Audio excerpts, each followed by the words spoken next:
Sometimes small steps can lead to huge growth. We've got to be pretty intentional about that. And so there's a lot of other things to consider, but small steps can lead to big growth. So think about it like this. What if the story you're living isn't actually yours? And what if the narrative holding you back is something you can change? Think about those two questions. Do a bit of reflecting. Hi, I'm Steve Costello, and I work with people who feel stuck in old beliefs, stuck in their challenges, stuck in patterns they don't know how to break. And I help and enable them to rewrite those stories one step at a time, step by step. So let's start with me. I'm going to share something with you, something personal, something very real. I'm going to share three somethings with you, actually. There was a time when I was stuck too. I was told I would never walk again. I believed it. And there was another example where I lived in a relationship where I lost my sense of self. And I believed that I had no choice but to stay there. And then another situation was, at one point I relied so heavily on prescribed pain medication that I didn't even recognize myself. I believed those situations defined me. But here's the thing. Those stories weren't facts. They were beliefs. They were beliefs born from fear, other people's voices, and from my own doubts. And just like you can, I started to question them. So let's have a think about the stories we tell ourselves. We all carry stories. Stories we've inherited, stories shaped by our experiences, stories built out of fear. You might recognize some of them. I'm not good enough. Things will never change. I don't deserve better. But are they true? Have you ever stopped to ask, does this belief still serve me today? Because the thing is, the stories we don't challenge become the limits we live by. And the day I started asking those questions, I realized I could choose a different story. Big realization. Fantastic. And it was one where I could stand, where I could walk, where I could reclaim who I actually was, rather than this kind of imposter. So let's think about mindfulness for a minute. Now, a lot of people talk about mindfulness, and when I was researching a hashtag related to mindfulness the other day, there's several million posts in circulation this moment relating to mindfulness. Crazy, a lot. Some of them are really great. Some of them not so sure. Some of them are kind of bandwagon. Follow this mindfulness program. It'll make you better. It'll heal you. It'll do whatever. But mindfulness has been around for 2,500 years that we know of.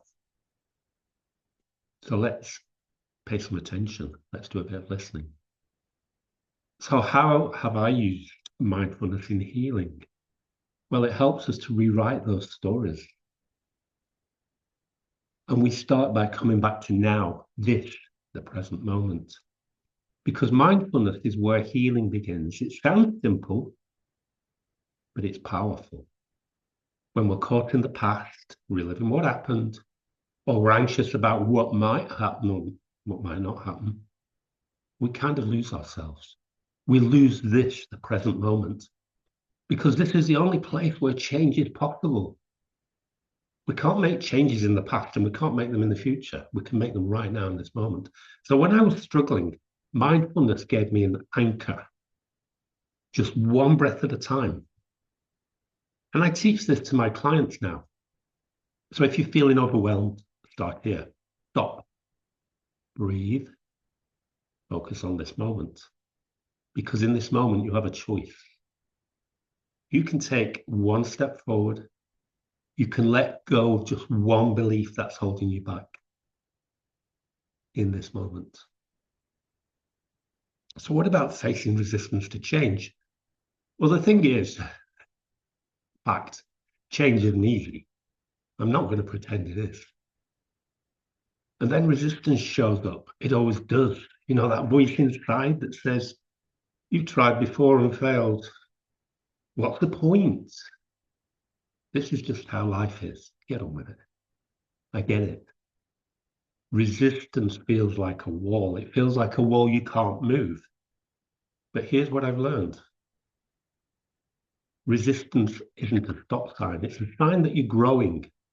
And when I started to rebuild my life, resistance was there every darn step of the way, and it drove me nuts. I doubted myself. I questioned whether it was worth it. But growth happens when you keep showing up, even when it's hard, even when it's uncomfortable. One step, one breath, one small action. That's how resistance gets broken down. One step, one breath, one small action. And there's strength as well in vulnerability. And here's something we don't talk about enough. Vulnerability. For a long time, I thought strength was about hiding my struggles, about pushing through alone. But real strength, the kind of strength that changes your life, comes when you're willing to say, excuse me, I need help. It might be a quiet voice at first. I need help. When I hit rock bottom, I didn't get back up alone. Someone helped me. Someone helped me see the truth of my situation. They held up a mirror and said, you're stronger than this. And I believed them. Just enough to take the first steps. And when I work with my clients, that's what I offer. A safe space. It's free of judgment. It's a space where you can lay down the mask and be honest about where you are. Because that's where real change begins.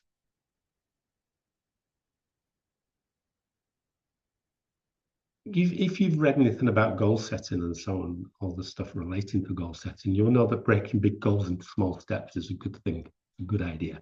The idea of change can feel overwhelming. So where do you even begin? Well, you begin with what's small.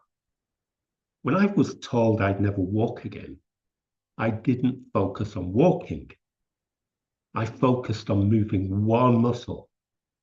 That's it, one small movement. It's the same for you, whatever you're doing, whether you're rebuilding your confidence, improving your relationship, pursuing a goal you've been putting off. Don't look at the entire ladder or the staircase, whatever you want to call it. Just look at the next step. Ask yourself, what is one thing I can do today? What's one small action that will move me closer to where I want to be? Big change happens one small, consistent step at a time. So what about your superpowers? Let's find your superpowers. We all have superpowers. It's quite interesting that sometimes I ask my clients, what are your superpowers? Come on, give me a list. What are they? And the number of people who said, I don't really have any superpowers, incredible. But yet, after 3 or 4 sessions, the list of their superpowers begins to grow. It gets bigger and bigger. It's really cool because everybody has superpowers. Superpowers are also known as strengths, qualities, passions. They're the things that make us us. But when life gets tough, when the going gets tough, it gets hard, it's easy to lose sight of them. And when I was at my lowest, I felt like I had nothing left, nothing to give. But there were still moments, tiny, tiny moments, where I could see glimpses of myself. A smile at something small, a memory of something I used to love. Those glimpses are really important. They're reminders of who you are beneath the struggle. So let me ask you this question. What makes you smile? No matter how small, hold on to that because it's a superpower. What makes you still smile? And it's still there waiting for you to rediscover it. It never goes away. So let's think about the gift of starting over. One of the hardest things in life is starting over. But here's what I believe, and it's from my experience. Starting over isn't a failure, it's a gift. Starting over means you get to choose differently. You get to do things in a different way. You get to take what you've learned, the pain, the struggle, the growth, and then you get to build something new. When I started over, it wasn't because I wanted to, it was because I had to. And at first, I couldn't see the possibilities, just couldn't.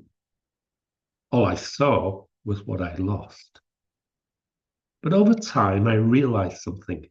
Starting over gave me a second chance, a chance to become someone that I'm proud of, a chance to help other people do the same. And if you're in that place right now, if you are facing an ending or a new beginning, I want you to hear this. You are not alone. Starting over is not the end. It's the start of something better. So if you're feeling stuck, if you're holding on to stories that don't serve you anymore, I want to invite you to take one step today, just one. Let's uncover those beliefs. Rewrite the ones you're ready to let go of and build the life you choose, one small step at a time. Because your story is not done yet, it's not over. So what's your next chapter? It's waiting to be written. Let's get started. And if you feel that it's too overwhelming to go it alone and you need support, don't hesitate to get in touch. Leave a comment beneath this video. Leave a direct message. You will always get a response. Leave an email, whatever you've got to do to get in touch. Use that method and get in touch. Have a great day. Take care. And I will speak to you again really soon. Bye for now.